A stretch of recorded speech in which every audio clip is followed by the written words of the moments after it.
പിതാവിന്റെയും പുത്രന്റെയും പരിശുദ്ധാത്മാവിന്റെയും നാമത്തിൽ ആമേൻ. ഈശോ മിശിഹായ്ക്ക് സ്തുതിയായിരിക്കട്ടെ.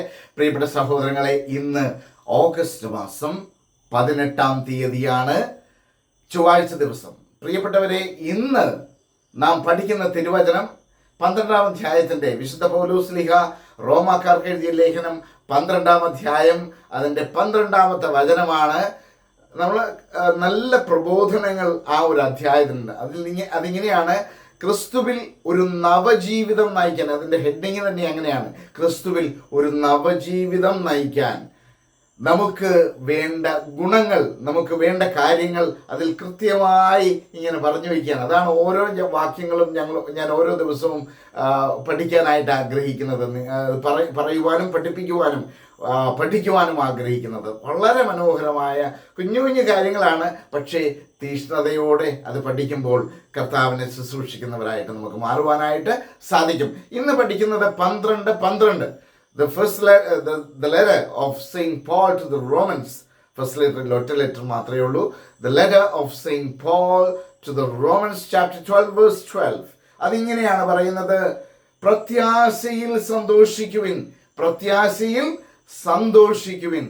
ക്ലേശങ്ങളിൽ സഹനശീലരായിരിക്കുവിൻ.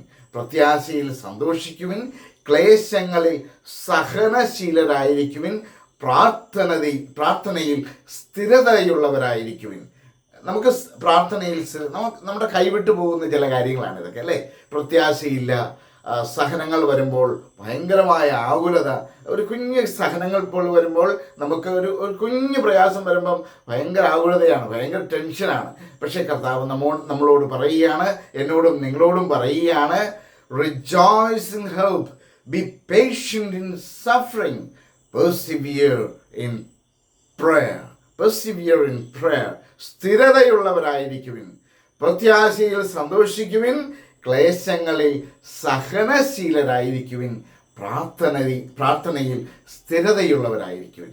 ഈ ഒരു നല്ല ഗുണങ്ങൾ കർത്താവ് നമ്മോട് പറയുന്നുണ്ട്. ഈ ഗുണങ്ങൾ നമുക്കുണ്ടെങ്കിൽ കർത്താവിനെ തീഷ്ണതയോടെ ആത്മാവിൽ ജ്വലിക്കുന്നവരായി നമുക്ക് ശുശ്രൂഷിക്കുവാനായിട്ട് സാധിക്കും. അതായത് കർത്താവിനെ ശുശ്രൂഷിക്കുക എന്ന് പറഞ്ഞാൽ മറ്റുള്ളവരിലേക്കൊക്കെ നമ്മുടെ ശുശ്രൂഷ, നമ്മുടെ ഒരു ചിരി പോലും, പ്രിയപ്പെട്ട സഹോദരങ്ങളെ, ഒരു ശുശ്രൂഷയായിട്ട് മാറാം. ഒരു ചിരി പോലും മറ്റുള്ളവർക്ക് കർത്താവിൻ്റെ ഒരു ശുശ്രൂഷയായിട്ട് മാറാം. എങ്ങനെ? നിങ്ങളുടെ ഒരു പുഞ്ചിരി മറ്റുള്ളവരിലേക്ക് ഒരു സന്തോഷമുളവാക്കുന്നുവെങ്കിൽ, പ്രിയപ്പെട്ട സഹോദരങ്ങളെ, അതുപോലും ഒരു ശുശ്രൂഷയായിട്ട് മാറുന്നുണ്ട്. അതുകൊണ്ട് നമ്മുടെ ചെറിയ ചലനങ്ങൾ കർത്താവിൽ ആനന്ദിച്ചുകൊണ്ട്, സന്തോഷിച്ചുകൊണ്ട്, പ്രത്യാശയുള്ളവരായി, തീഷ്ണതയിൽ ജ്വലിക്കുന്നവരായി, ആത്മാവിൽ ജ്വലിക്കുന്നവരായി, പ്രത്യാശയിൽ സന്തോഷിക്കുന്നവരായി, ഉള്ളവരായി മാറുവാൻ, പ്രാർത്ഥനയിൽ സ്ഥിരതയുള്ളവരായി മാറുവാൻ നമുക്ക് ആഗ്രഹിക്കാം. ദൈവം നിങ്ങളെ സമൃദ്ധമായിട്ട് അനുഗ്രഹിക്കട്ടെ എന്ന് പ്രത്യേകം പ്രാർത്ഥിച്ചുകൊണ്ട് ആമേൻ.